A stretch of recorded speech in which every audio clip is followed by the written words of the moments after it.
Collector হৈয়ে এগৰাকী মুছলমান সম্প্ৰদায়ৰ যুৱতী দৌৰি দৌৰি আহি এটা হনুমান মন্দিৰলৈ গ'ল। মন্দিৰ দৰ্শন কৰিলে আৰু তাৰ পিছত তাত বহি থকা এগৰাকী ভিক্ষাৰীৰ ভৰি চুই সেৱা জনালে আৰু ভিক্ষাৰীজনক সাৱটি ধৰি উচুপি উচুপি কান্দিবলৈ ধৰিলে। ইয়াৰ কাৰণ কি? যুৱতীগৰাকীয়ে এনে কৰাৰ আঁৰৰ ৰহস্য কি? প্ৰকৃততে এই ঘটনাটো ঘটিছিল আজিৰ পৰা প্ৰায় 5 বছৰ আগতে এখন গাঁৱত।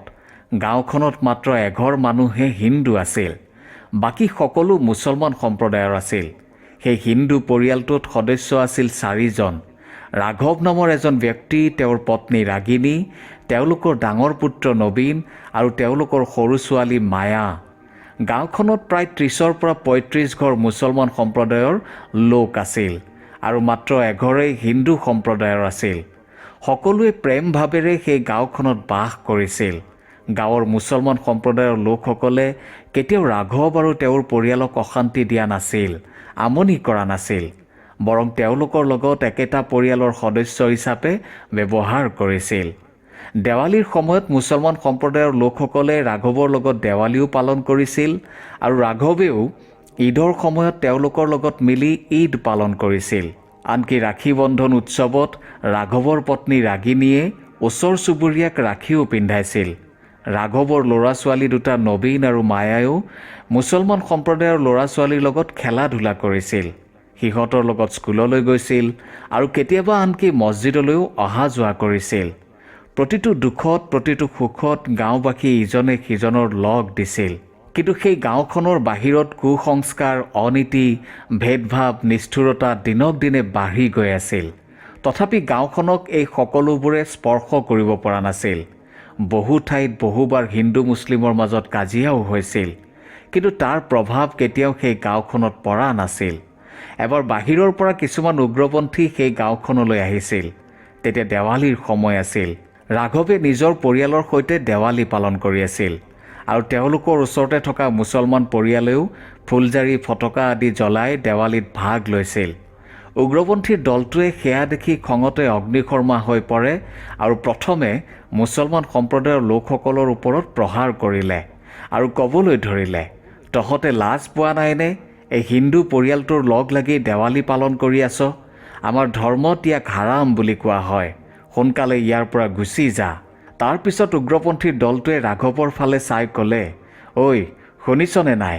এই গাঁওখনত যদি থাকিবলৈ মন আছে তেন্তে ভালকৈ থাকিবি আৰু এই গাঁওখনত থাকিবলৈ হ'লে তহঁতেও মুছলমান ধৰ্ম গ্ৰহণ কৰিব লাগিব আৰু যদি নকৰ তেন্তে এই গাঁৱৰ পৰা আঁতৰি যা, নহ'লে কোনোবা দিনা তহঁতৰ ঘৰ জ্বলাই দিম। এই ঘটনাটোৰ পিছত ৰাঘৱে যথেষ্ট ভয় খালে।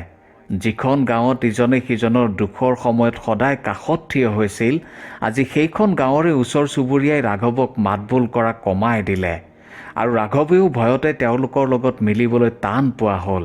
কিন্তু এদিন বিচাৰ বিবেচনা কৰি ৰাঘৱে এই ঘটনাটোৰ বিৰুদ্ধে এটা গোচৰ দিবলৈ বুলি থানালৈ গ'ল। ৰাঘৱে থানাৰ অচিক ঘটনাটোৰ বিষয়ে সকলো কথা ক'লে, কিন্তু অচিয়ে ৰাঘৱৰ একো কথাই নুশুনিলে আৰু গোচৰো ৰুজু নকৰিলে, কাৰণ অচিজন এজন মুছলমান সম্প্ৰদায়ৰ লোক আছিল। ওলোটাই অচিয়ে ৰাঘৱক বুজাইছিল যে সিহঁতে ঠিকেইটো কৈছে, সেই গাঁওখন সম্পূৰ্ণৰূপে মুছলমান সম্প্ৰদায়ৰ মানুহেৰে ভৰি আছে। গতিকে আপোনালোকেও সেই ধৰ্ম গ্ৰহণ কৰাত কি আপত্তি থাকিব পাৰে? এই ধৰ্মটো আটাইতকৈ ডাঙৰ।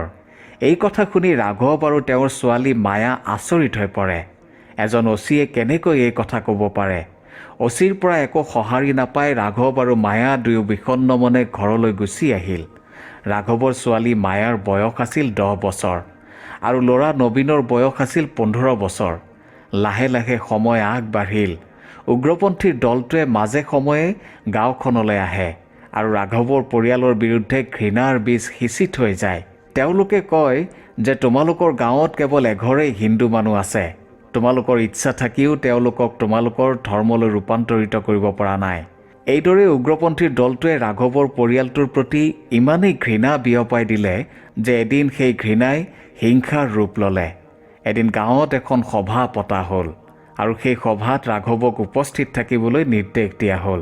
নিৰ্দেশমতে ৰাঘৱ সভাত উপস্থিত হ'ল। তেতিয়া সভাৰ সভাপতিয়ে অৰ্থাৎ সেই গাঁৱৰ গাঁওবুঢ়াই ৰাঘৱক ক'লে, ৰাঘৱ, যদি তুমি এই গাঁৱতে থাকিব বিচাৰিছা তেন্তে তুমি আমাৰ ধৰ্ম গ্ৰহণ কৰিব লাগিব। নহ'লে উগ্ৰপন্থী দলটোৱে তোমালোকৰ ওপৰত আক্ৰমণ কৰিব পাৰে আৰু তোমালোকৰ ঘৰ পৰ্যন্ত জ্বলাই দিব পাৰে। সেয়েহে তোমাৰ ভালৰ বাবে কৈছোঁ, তুমি আমাৰ ধৰ্ম অৰ্থাৎ মুছলমান ধৰ্ম গ্ৰহণ কৰা। কিন্তু ৰাঘৱ সম্পূৰ্ণৰূপে এজন হনুমান ভক্ত আছিল। সভাত উপস্থিত থকা সকলোকে উদ্দেশ্যি ৰাঘৱে ক'লে, চাওক, মইনো কেনেকৈ মোৰ ধৰ্ম এৰি আপোনালোকৰ ধৰ্ম গ্ৰহণ কৰোঁ। মই আপোনালোকক দেখুৱাই আপোনালোকৰ ধৰ্ম গ্ৰহণ কৰিলোঁৱেই বা, কিন্তু মনে প্ৰাণেতো আপোনালোকৰ ধৰ্ম গ্ৰহণ কৰিব নোৱাৰোঁ।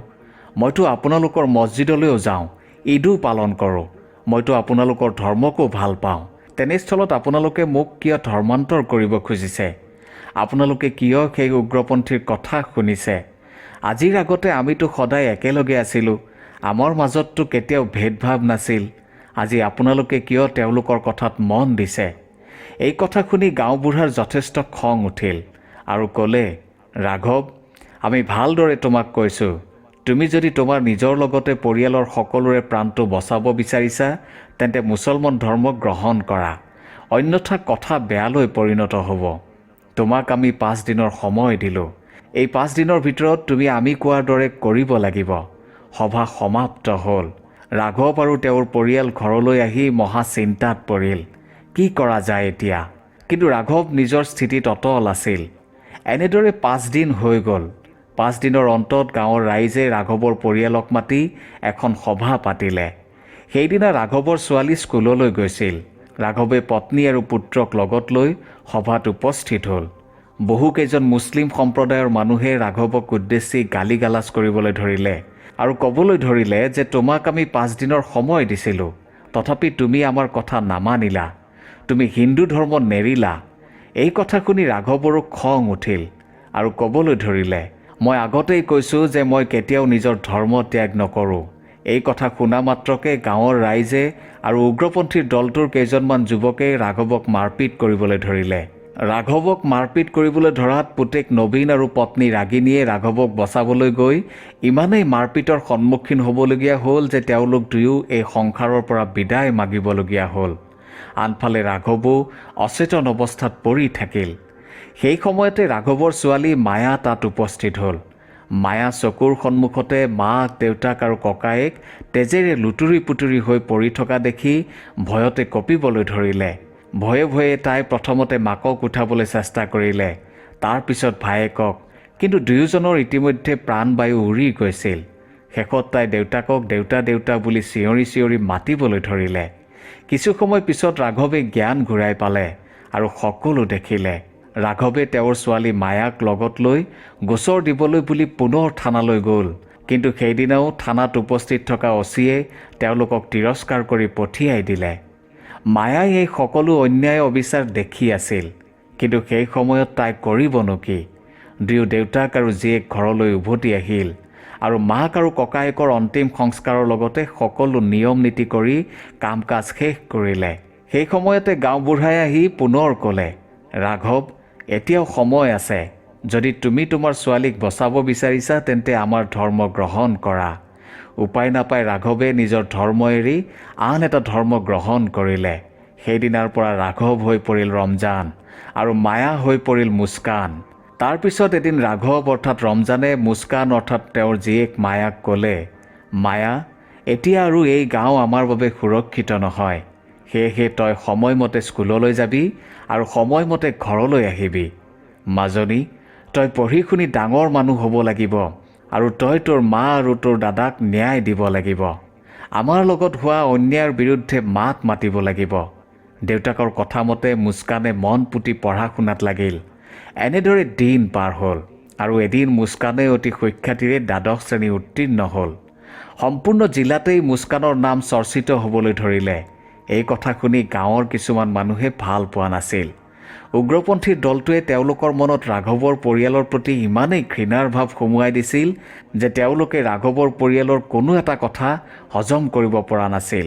সেয়েহে এদিন গাঁওবুঢ়াই কেইজনমান মানুহ লগত লৈ ৰাঘৱৰ ঘৰলৈ আহিলে আৰু ক'লে, ৰমজান, আমাৰ ধৰ্মত ছোৱালীক বেছি পঢ়া শুনা কৰিবলৈ দিয়া নহয়। সেয়েহে তই তোৰ ছোৱালী মুস্কানক ভৱিষ্যতে আৰু নপঢ়ুৱাবি, কাৰণ তোৰ ছোৱালীয়ে পঢ়া শুনা কৰা দেখিলে আমাৰ ছোৱালীবোৰেও পঢ়া পাতিৰ বাবে জেদ ধৰিব। এই কথা শুনি ৰাঘৱ অৰ্থাৎ ৰমজানে মুস্কানক ক'লে, মাজনী, তই আৰু ইয়াত থাকিব নালাগে, তই দিল্লীলৈ গুচি যা আৰু তাতেই তই তোৰ বাকী থকা পঢ়াখিনি শেষ কৰ।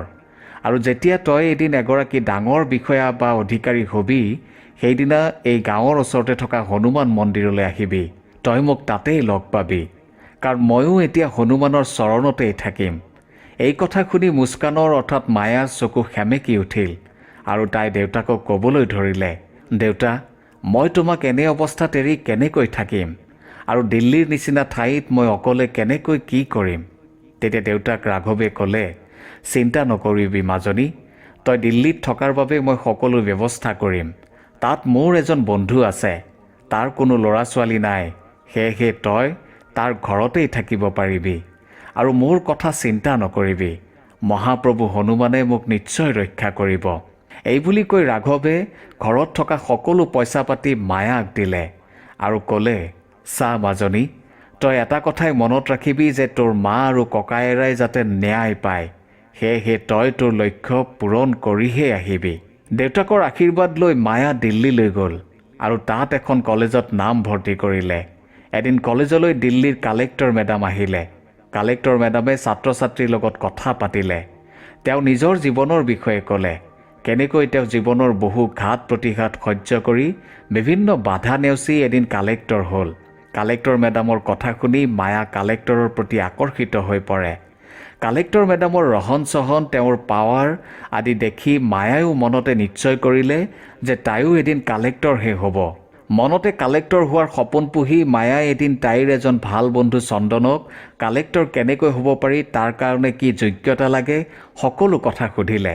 তেতিয়া চন্দন নামৰ বন্ধুজনে তাইক ক'লে যে কালেক্টৰ হ'বলৈ প্ৰথমে গ্ৰেজুৱেশ্যন কৰাৰ পিছত UPSCৰ পৰীক্ষা দিব লাগিব। সেই পৰীক্ষাটোত উত্তীৰ্ণ হ'লে কালেক্টৰ হোৱাৰ সম্ভাৱনা থাকে। তাৰ মাজতে চন্দনে মায়াক সুধিলে, কিন্তু তই কালেক্টৰ কিয় হ'ব বিচাৰিছ? তেতিয়া মায়াই চন্দনক তাইৰ ঘৰখনৰ লগত ঘটা সকলো কথা বিৱৰি ক'লে।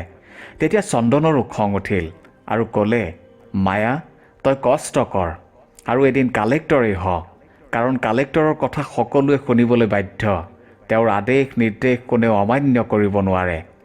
লাহে লাহে সময়ো পাৰ হ'ল আৰু মায়া অৰ্থাৎ মুস্কানে গ্ৰেজুৱেশ্যনো কমপ্লিট কৰিলে। তাই এতিয়া UPSCৰ বাবে নিজকে প্ৰস্তুত কৰিবলৈ ধৰিলে। স্কলাৰশ্বিপৰ ভিত্তিত তাই এটা ভাল কোচিং চেণ্টাৰত এডমিশ্যনো পালে। এদিন তাই UPSCৰ পৰীক্ষা দিলে। পৰীক্ষাত তাই সকলো ফালৰ পৰাই ভাল নম্বৰ পাই উত্তীৰ্ণ হ'ল। এইবাৰ আহিল ইণ্টাৰভিউৰ বাবে মায়াই নিজকে সাজু কৰিলে, কাৰণ তাইৰ যদি ইণ্টাৰভিউটো ভাল হয় তেন্তে তাই কালেক্টৰ হোৱাটো এক প্ৰকাৰ নিশ্চিত। কেইদিনমান যোৱাৰ পিছত মায়াই UPSCৰ ইণ্টাৰভিউ দিলে। মায়াৰ দৃঢ় বিশ্বাস আছিল যে তাইৰ ইণ্টাৰভিউ ভাল হৈছে। ৰিজাল্টৰ দিনা মায়াই হনুমান চালিচা পাঠ কৰি আছিল। সেই সময়তে চন্দনে দৌৰি দৌৰি আহি মায়াক মাত লগালে, মায়া, মায়া, তই গম পাইছনে কি হৈছে? তেতিয়া মায়াই অলপ আচৰিত হৈ চন্দনক সুধিলে, কি হৈছেনো? তই ইমান উধাটো খাই আহিছ যে? তেতিয়া চন্দনে ক'লে, আৰে মায়া, তই UPSCৰ ইণ্টাৰভিউত জিলাৰ ভিতৰতে টপ কৰিছ। এই কথা শুনি মায়াই চন্দনক সাৱটি ধৰি কান্দিবলৈ ধৰিলে। চন্দনে তাইক সান্তনা দিলে। তাৰপিছত মায়াই বাছত উঠি নিজৰ গাঁৱলৈ বুলি যাত্ৰা কৰিলে। গাঁৱত উপস্থিত হৈ মায়াই প্ৰথমে হনুমান মন্দিৰটোলৈ গ'ল। মহাপ্ৰভু হনুমানৰ দৰ্শন কৰিলে আৰু তাৰপিছত তাই ইফালে সিফালে দেউতাকক বিচাৰিবলৈ ধৰিলে, কাৰণ দেউতাকে তাইক সেই হনুমান মন্দিৰতে লগ পাব বুলি কৈছিল।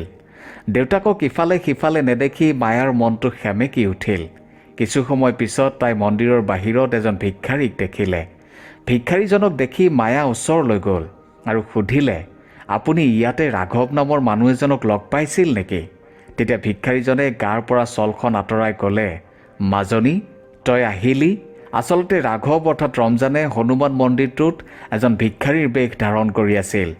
মায়াই দেউতাকক এনে ৰূপত দেখি কান্দিবলৈ ধৰিলে আৰু দেউতাকক সাৱটি ধৰিলে। তেতিয়া দেউতাকে ক'লে, মাজনী, নাকান্দিবি, মই ইয়াত এইদৰে থকাৰ কাৰণটো তই দেখোন জানই। এতিয়া তই কচোন, তোৰ লক্ষ্য পূৰণ হ'লনে? তেতিয়া মায়াই দেউতাকক সকলো কথা বিৱৰি ক'লে আৰু দেউতাকক লগত লৈ কালেক্টৰৰ প্ৰশিক্ষণৰ বাবে ৰাওনা হ'ল। প্ৰশিক্ষণৰ অন্তত মায়াই উত্তৰ প্ৰদেশৰ গাজিয়াবাদত SDM হিচাপে জইন কৰিলে। প্ৰায় 2 বছৰ SDM হিচাপে কাম কৰাৰ পিছত তাইক কালেক্টৰ হিচাপে তাইৰ জিলাতে নিযুক্তি দিয়া হ'ল। মায়াই নিজৰ জিলাত কালেক্টৰ হিচাপে জইন কৰি প্ৰথমে সেই থানালৈ গ'ল, য'ত সেইজন অচি আছিল যিয়ে তাই আৰু তাইৰ দেউতাক ৰাঘৱে গোচৰ ৰুজু কৰিবলৈ যাওঁতে কোনো সহায় নকৰাকৈ খেদি পঠিয়াইছিল। মায়াই অচিজনৰ বিৰুদ্ধে পুনৰ গোচৰ ৰুজু কৰিলে আৰু তদন্ত আৰম্ভ হ'ল। তদন্তৰ শেষত গম পোৱা গ'ল যে সেই অচিজনো মায়াৰ দেউতাকৰ লগত ঘটা ঘটনাটোত জড়িত আছিল আৰু তেওঁ বহুতৰে পৰা পইচা পাতি লৈ এই কাম কৰিছিল। মায়াই অচিজনক এক দৃষ্টান্তমূলক শাস্তি প্ৰদান কৰিলে। এইবাৰ পাল আছিল সেই গাঁওখনৰ গাঁওবুঢ়াৰ, য'ত গাঁওবুঢ়াৰ নিৰ্দেশত এচাম উদণ্ড যুৱকে তাইৰ মাতৃ আৰু ককায়েকক শেষ কৰিছিল। ক্ষিপ্ৰতাৰে তদন্ত আৰম্ভ হ'ল। তদন্তৰ শেষত এয়া পোহৰলৈ আহিল যে প্ৰকৃততে সেই গাঁওখনত থকা মুছলমান সম্প্ৰদায়ৰ মানুহখিনি প্ৰকৃত মুছলমান নাছিল।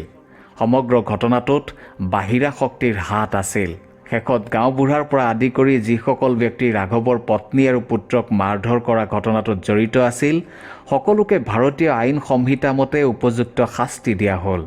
প্ৰিয় দৰ্শক, কোনো জাতি বা ধৰ্মক আঘাত কৰাৰ লক্ষ্য কৰি এই কাহিনীটো প্ৰস্তুত কৰা হোৱা নাই। বৰং এই কাহিনীটো এইবাবেই প্ৰস্তুত কৰা হৈছে যাতে আমি সকলো সজাগ হৈ থাকিব পাৰোঁ। বাহিৰা শক্তিয়ে যাতে আমাৰ মাজত বিভাজনৰ সৃষ্টি কৰিব নোৱাৰে। আপুনি কি ভাবে? আপোনাৰ মতামত নিশ্চয় জনাব। ধন্যবাদ।